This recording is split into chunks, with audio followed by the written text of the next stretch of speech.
Hey folks, with patch 10.1.7, Blizzard is introducing a new open-world event called Dreamsurges. The content itself is frankly uninspired and extremely boring, but at the very least, Blizzard made it so these events offer extremely good gear rewards to help your characters get caught up. In order to begin participating in this event, you'll first want to speak to Hamul Rune Totem, who can be found in the center of Valdrakken. He offers you the quest Surging Dreams, which directs you towards the active Dream Surge in one of the 4 original Dragonflight zones.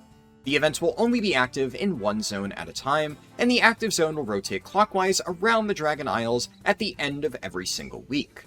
Upon reaching the turning point for the Surging Dreams quest, you'll encounter 3 different NPCs: Hamul Rune Totem once again, Naralex, and Celestine of the Harvest.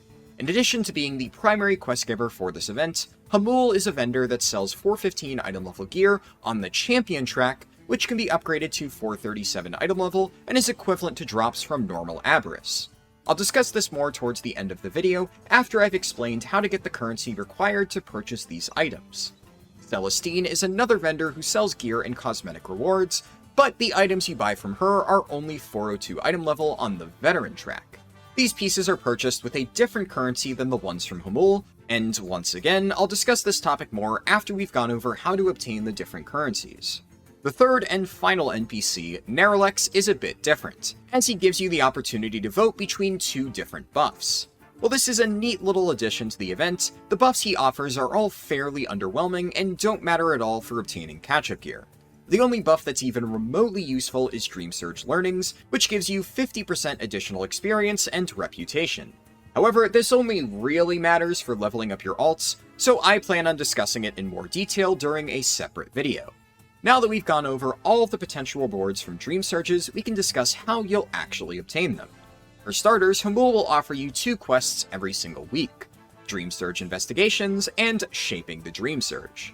The former quest rewards you with a single 402 item level token, and it requires you to complete various activities throughout the Dreamsurge zone. First, you'll need to vote for a Dreamsurge effect, which you can do in a few seconds by speaking to Naralex and selecting either option.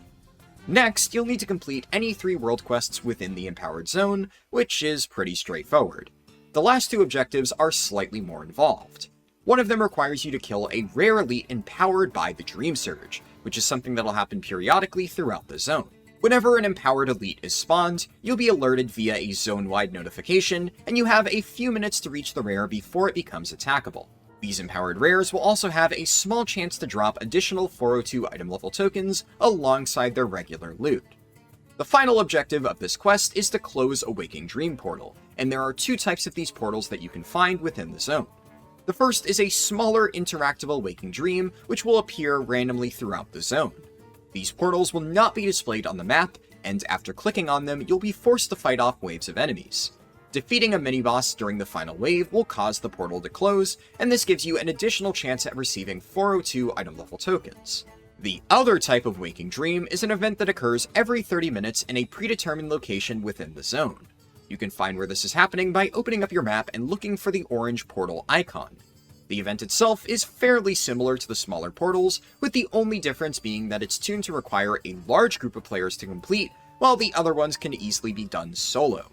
After filling up a progress bar to 100% and defeating the mini-boss that gets summoned, you will once again be granted a chance at receiving additional 402 item level tokens. In addition to the aforementioned rewards, all of these activities will grant you some amount of a new currency called Dreamsurge Coalescence, and collecting 100 of this currency is the objective for the other weekly quest, Shaping the Dreamsurge. Thankfully, this stuff drops like crazy, so looting 100 of it shouldn't take you any longer than 5 to 15 minutes. Upon completing this quest, you'll receive a bind-on pickup token called Dreamsurge Chrysalis, which can be used to purchase a single champion piece from Hamul Rune Totem. If you're playing a character that's already geared up, you have the option of exchanging this token for a single Worm Crest, which can then be used to upgrade your existing items. While all of these rewards are extremely good for gearing up fresh players or alt characters, this weekly quest is the only way to obtain a Dreamsurge Chrysalis, meaning you're only able to purchase 1 champion item every single week. Although this may seem disappointing, the 402 item level tokens can still be boosted up to 424 item level, which is pretty solid, and they are infinitely farmable if you complete the aforementioned events within the Empowered Zone.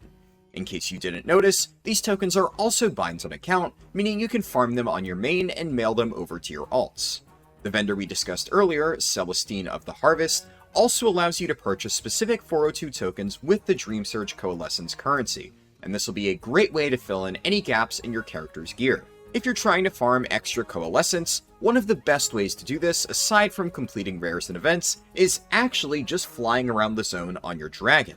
Throughout the area, you'll notice some glowing green balls hovering in the air, and if you fly through them, you'll obtain a small amount of Coalescence.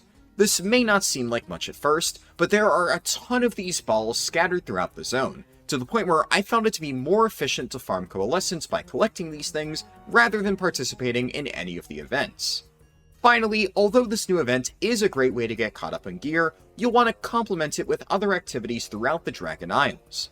If you're looking for a detailed overview on exactly what you should be doing to get caught up in Dragonflight, I'd recommend checking out my gearing guide, which you can find on screen now or linked in the description below.